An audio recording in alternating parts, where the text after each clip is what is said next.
Good morning, good day, good evening. Wherever you are in the world, I am Squigs, reporting for the Poetry Time News.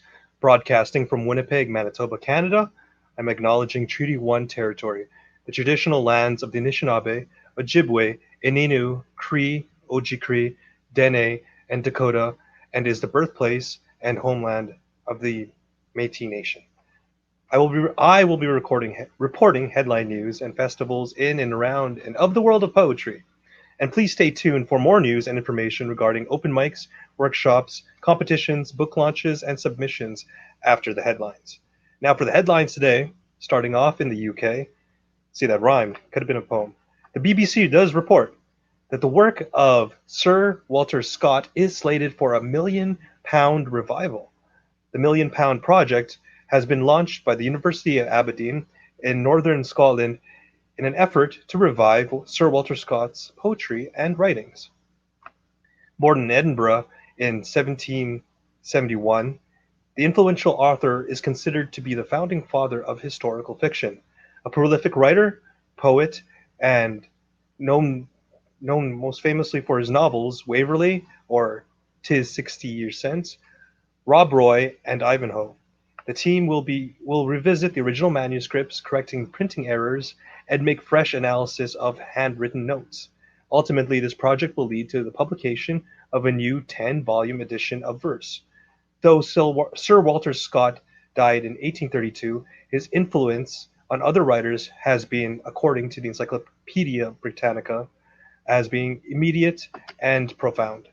The Aberdeen researchers have been awarded funding for more than £800,000 by the Arts and Humanities Research Council towards this project. According to this article, the research team said that the speed of his publishing, driven by an unquenchable thirst for his work, combined with his notoriously spidery handwriting, meant that many errors occurred during the printing process. The researchers of the University of Aberdeen's Walter Scott's Research Centre aim to return his poetry to the form for which more closely reflects his original intentions. The research team will also provide their own detailed explanations of his work, and they will work with the staff of Abbotsford to create teaching materials for schools. For more on this, please visit www.bbc.com/news/UK Scotland North East Orkney. Now, back here in Canada, in Ontario, the KitchenerToday.com reports the Kitchener native Heidi Sander, with her poem "How We Live On" from her collection "The Forest of My Mind," which she completed in 2020, has won the International Prime Number Magazine for Poetry Award. According to this website, Heidi Sander's poem "How We Live On" is described as a moving and thought-provoking, as it explores the strength of connection through generations, the persistent hope carried during war and immigration, the traditions that bind pain and beauty, and love that overrides everything.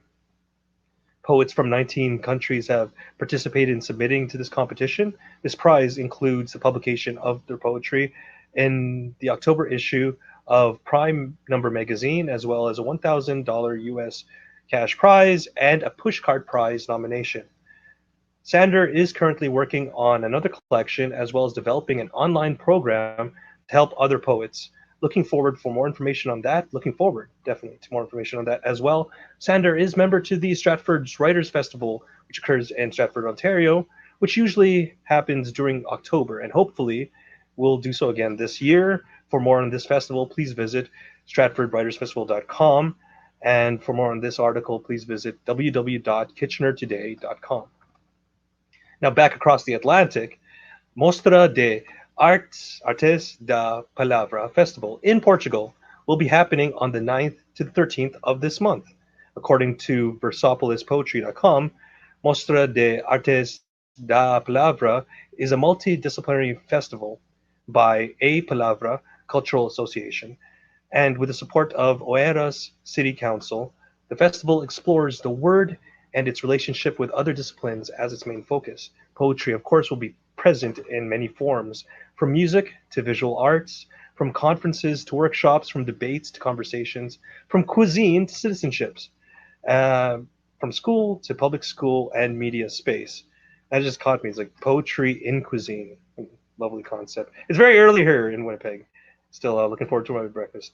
Now, the Mostra de Artes da Palavra Festival presents more than 80 events in about 30 venues, all of which will be taking place in the county of Oeiras, Portugal, between the 9th and 13th, of course, of this month, June. For more details on this festival and the A Palavra Cultural Association, please visit their website. That is apalavra.pt. And for more information on other writers' festivals, please visit www.versopolis-poetry.com. Those are my headlines. Thank you again for your time. And please stay tuned for information on open mics, workshops, competitions, book launches, and submissions. Now passing it over to the Mediterranean shores of Beirut with our lovely co-host, Maysan.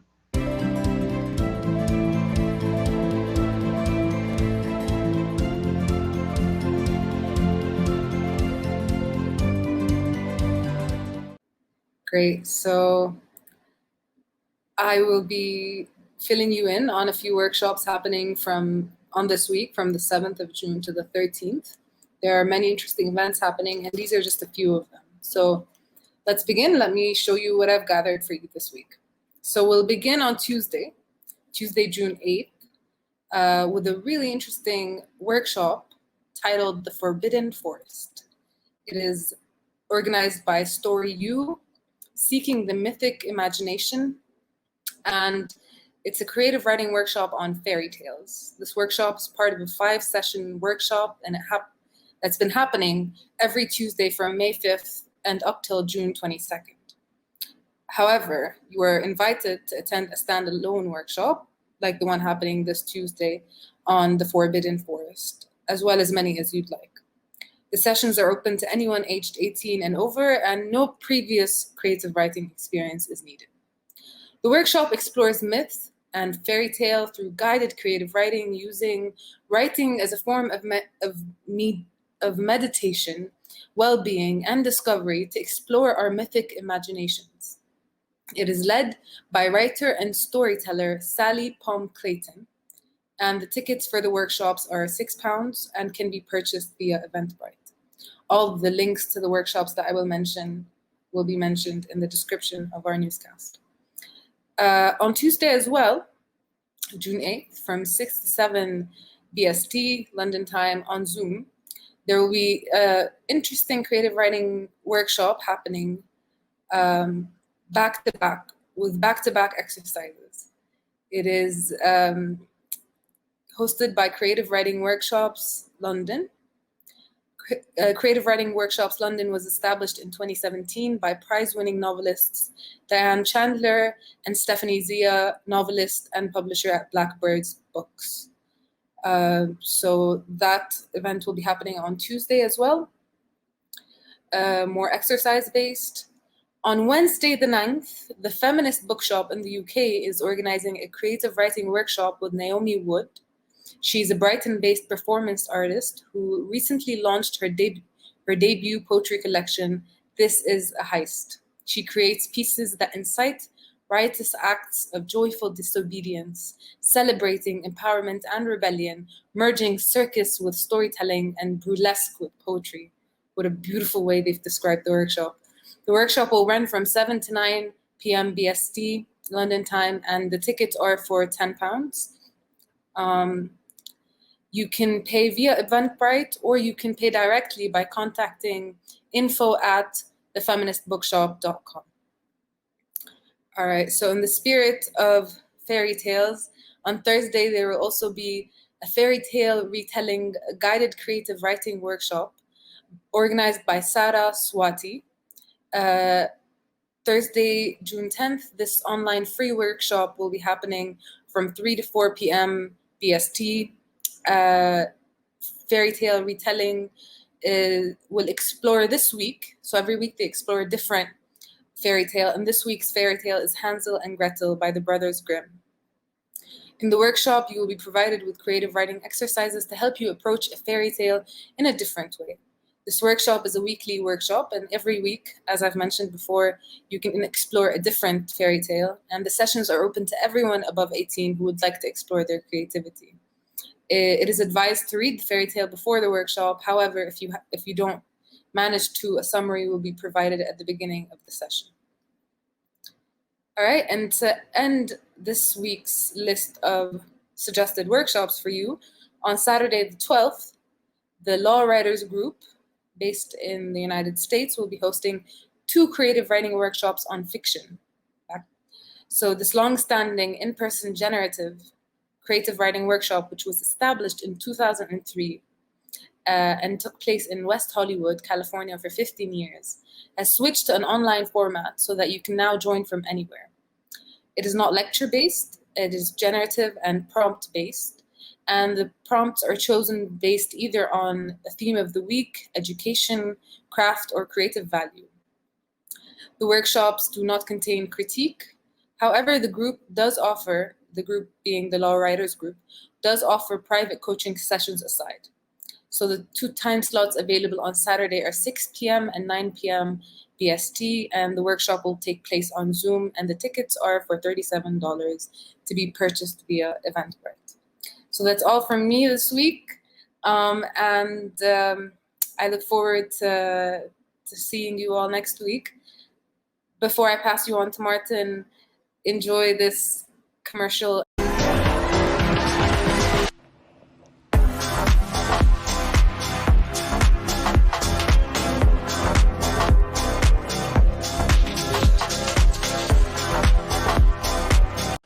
Welcome back, everyone. I'm Martin Gray, still coming at you from Nottingham, UK, the home of the 2 closest football stadiums in England. True fact. Although we're not here to talk about that, you are here for books and submissions, and I have a round the world tour of those for you this week. And we start this week in Uganda. Specifically, the African Writers Trust are taking submissions until the 18th of June for the Africa at 2050 climate writing competition. They are asking the question, if you could write any world into being, what world would that be? Entry is free and open to anybody aged 18 or over who is a national or resident of a sub-Saharan African country. Poems can be in any language and up to 1,000 words long. However, they must also come with an English translation. The winning entry will receive £1,000 and also be invited to various workshops, events and conferences about climate change. And there are also prizes for second, third and shortlisted poems. To find out more, go to africanwriterstrust.org. Moving on to New Zealand, specifically Dunedin, a city that is not only home to one of the world's steepest streets, also true fact, but also the Caselberg International Poetry Prize. With the top prize of 500 New Zealand dollars or 350 US dollars, they are accepting up to 2 poems of up to 40 lines long on any subject and any style. And anybody from anywhere in the world can submit. Submissions are open until the 31st of July 2021, and winning or commended poems will also be published in the spring issue of Landfall magazine, which is their magazine, and also on the Caselberg Trust's website. Submissions cost 20 New Zealand dollars, whether you send in 1 or 2 poems. To find out more, go to caselbergtrust.org/prizes. Moving back to my neck of the woods and Amy's Bookshelf, a well-read book review blog is open to being contacted by authors and publishing houses about having their books reviewed. Amy has, at the last count, 64,000 followers on Instagram, which is about 63,500 more than me. Follow me if you want to. And has generally over 1,000 interactions per post. To date, Amy has reviewed over 200 books. Amy says that she will give an honest opinion, likely including some criticism, but will also try to find something positive to say. Of course, there's no guarantee that your book will be read if you send Amy a message. However, it is free to contact Amy. So if you're looking for a meaningful review with some social media reach, then this blog may be worth a look. To find out more, go to amybuttlesbookshelf.co.uk. Finally, on submissions, we go over to the Haiku Society of America, who are currently taking submissions of haiku, haiban, and senryu, apologies for my pronunciation, until the 31st of July 2021. You can send up to 5 haiku, 5 senryu, or 3 haiban. Submissions are open to everybody and cost $7 per competition. So, for example, if I was to submit to all 3 competitions, that would cost me $21 US. The winning pieces will be published on their website, in their magazine, and will also receive $200. If you want to find out more, go to hsa-haiku.org. But before you submit, why not spruce up your haiku skills by attending PGN's 5-week course, from a Japanese haiku master. Starting on June the 14th, places are limited, so if you want to sign up, then book your spot by sending us a message through our social media channels, all of which are below. And finally from me this week, hot off the UK indie press is Honeybee by Angela Rideau. Angela is a performance poet and host of the Poems from My Heart podcast. Honeybee is Angela's debut, a raw, honest, and intimate collection of poems that bristle with love and empathy. The poems deal with topics from motherhood to family expectations to the Indian caste system and recovery. There are some really nice touches and details that you perhaps wouldn't notice at first glance, and the poems also come with some really nice and really simple illustrations that complement them really, really well. I actually had the privilege of reading Honeybee before publication, and I can definitely give it my personal representation, and if I had a seal, I would give it my seal of approval. Honeybee is 138 pages, it costs £8.24 for the paperback and £3.99 for the ebook. It's available now from amazon.co.uk. That is everything from me for this week. I hope that our book of the week and some of our submissions are of interest to you, and good luck with any applications you make.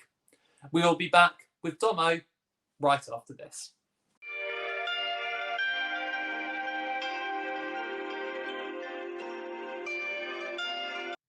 Hi, beautiful poets and excellent artists. I am Dominique Bethel, otherwise known as Domo Beth, in my studio here in Pompano Beach, Florida. I hope your mind is prepared to receive some more wild news. Are you ready to jump into this Land Rover and discover this week's latest news on upcoming poetry slams, competitions, and open mic nights in their natural habitats? These events look like they were created to embody the unity of nature. I encourage you to buckle up tight and explore with your eyes in awe as you begin to find your talents and find simpatico among these unlikely friends around the jungle. Time for me to stop directing and start guiding you to your new homes. Well, I have traveled through the safari on foot and fought the lions and tigers and bears of Google keywords. I think there were bears. And scavenged through the infinite social media tags and posts to provide you with some dangerously fun poetry events to change you forever. If you have any slams, open mics, or know of any poetry prize events coming up, please share that information in the comment section. We would love to be able to support you and other poetry and or writing events out there. If you have just found the entrance to the Badlands, there is no exit. I'm just kidding, but please don't leave. Here I provide knowledge of how to get out there and start a poetry and or spoken word vocation and find a wonderful community to support you along the way. Sometimes we may even resemble a cult. I'm not saying kill the lion, just saying know where they live. Oh, these upcoming open mic events will be an awesome opportunity for you to get more comfortable with performing online and finding other voices that you cannot find at your local nature reserve or somewhere in the heart of the Amazon. If you're like me. .com, that is. Yes, Amazon.com is my favorite friend. Looking to leap into this tour in progress as a poet? Well, there are slayed audiences and killer poetry organizations that are making way for your rise into global recognition. Traveling through the book of the jungle would be awesome, but as every day passes, we get closer to the chaotic normal that we left in March 2020 and further into from our virtual open mic nights. But for now, let's not get depressed. Let's take advantage of these times and gaze and hope at this amazing upcoming events. From above me, staring down on a map of the US, located in the home of jazz music, is a Chicago organization by the name of the Pink Giraffe Art Studio, created by a member of Flow for love of writing. Kira Coyotes, endeavors to strengthen her prose and build a solid network of phenomenal writers, has given way with the help of the Pink Giraffe Art Studio to this home for creativity online. This virtual open mic by the name of Wordfetti Open Mic will take place on Sunday, June 27th, 2021 at 7 p.m. Eastern Daylight Time. This mic is a safe place for sharing your music, words, and presence with like-minded people. Please add this mic to your journey and look forward to what lies ahead. Yes, moving your vision to across the street of the map takes knowledge of an open mic in its natural habitat of Charlotte, North Carolina. Known for its small town feel with a background of being a business and financial hub, this place is packed with surprises. Inspired by the Beatles, I would think, this event goes by the name Come Together Open Mic, connecting a community of artists in the midst of time that needs true healing. The Guerrilla Poets Free the Mic organization, in partnership with the Promise Resource Network, created this event as a place for safety in our troubled lands of corruption and chaos. Taking place on Friday, June 25th at 6 p.m. to 8 p.m. Eastern Daylight Time, this mic encourages you all to come get your healing on and release the pressure of reality. For more information and to sign up through their Meetup page, please check out the links below. Also, PSA, this is a reminder, keep all hands and feet in the boat at all times. Upon arrival, we will continue our journey through a tropical jungle on the Philippine Islands. This mic coming up has on our left is a virtual tour. It goes by the name Sanctum 3.0. This event is a rare sighting. Doubling in visibility for the 2 months this go around is a celebration of Pride Month. Taking place on Thursday, June 24th at 9 p.m. Manila time. There are no egos allowed at this monthly open mic. Only love and praise as artists from around the globe bare their souls and guidance of their hearts, only asking for ears and healing in return. Founded 30 years ago in a time of growing artistry and no place to express, this mic was the beginning of poetry scene in the Philippines. If you are looking to join a loving community with arms wide and hearts open, please look no further. Check out our links below to get on that event list. Yes. Are you happy to know what events are lying ahead of you?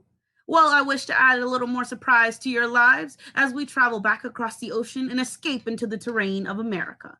Notice this poetry slam may be your chance to explore the world or gain a plaque on a walk of fame, or maybe just a little pat on your back for your poetry resume. Located on the upper right corner of a U.S. map, written in tiny font, is an outer borough by the name of Brooklyn.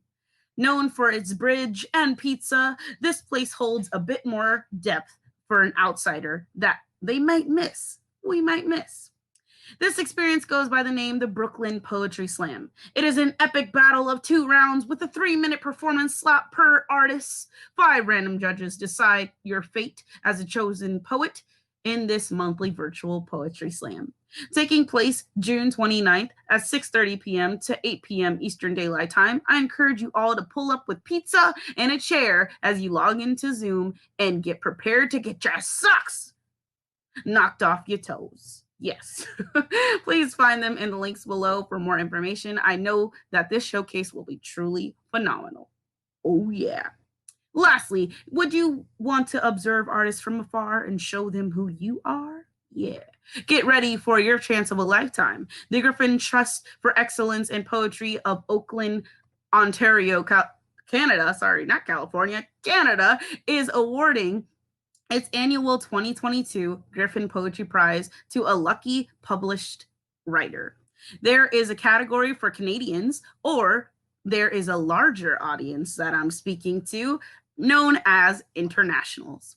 This prize is worth 65,000 Canadian dollars and is giving 65,000 to not only the Canadians who win, but also the international. And there's also a $10,000 Canadian dollar prize, 10,000 Canadian dollar prize with an offer to the shortlisted poet who reads at the annual Griffin Poetry Prize shortlist readings in Toronto, Canada. This deadline for submission for this writing prize is June 30th, 2021. So please get your mouses clicking and your work submitted. For more rules and how to submit, please check out our links below for more details. Also, please check out our links for more information on how to get involved in these amazing upcoming opportunities. Thank you for giving me the opportunity to inform you. Florida is hot. Period. What's new? But as for experiencing other weather together, here is a poem I wrote about Florida when I visited Spokane, Washington for the first time in summer 2019. It's entitled Florida. My motivation for walking faster in the midst of bright light, whispering, God, it's hot. This is my fall. I huff and puff in anticipation of a cooler place, of a breeze at the right time, a drop of shade in the thin branches of trees tall enough to be rattled in a windy humidity. Tall enough to block the faint breaths and struggle for shelter. The leaves break silence and rattle in windy humidity. My insides boil in the thin layer of skin surrounding it, not enough, only a shelter of the dehydration. I want to feel ease. The breeze only aids in discomfort. If hell is on earth, then Florida is its waiting room. Just waiting for a drop of ice from the sky. Water can't quench thirst in a boiling bottle of condensations from its chilled past form. We wait, lukewarm in temperature and in standing, our icy hearts the only thing keeping us from burning up in regret of our arrival to this place. We are miserable, with not even a winter to blame for our depressed statuses, and yet so harmless, empty thoughts. Our summer is year-round. Rainy season is our spike in crime rates, in sad suicides, in reminiscence of only brighter days, of sunny beams through wish-filled blind spots, of a month or two, of shaded ambitions, of seaside endeavors. I want sweater weather, snow falling for a month or two. I want doom, go, leave my side for a few happy days to fill me up, like the Hallmark movies. I want love and life with winter white backgrounds and joy-filled sneezes from the colds that will come and pass. So I'm here, looking for cheer in all the wrong places, trying to fill up all of my empty spaces, hoping this will be the season. This will be the reason. P.S. It's really cold. Correction, I was in Spokane, Washington for the winter time, and yeah, it was colder than I expected. I am a Floridian. So thank you so much for tuning in to the Poetry Times this week, and thank you for allowing me to perform and inform you. Bye. Ow.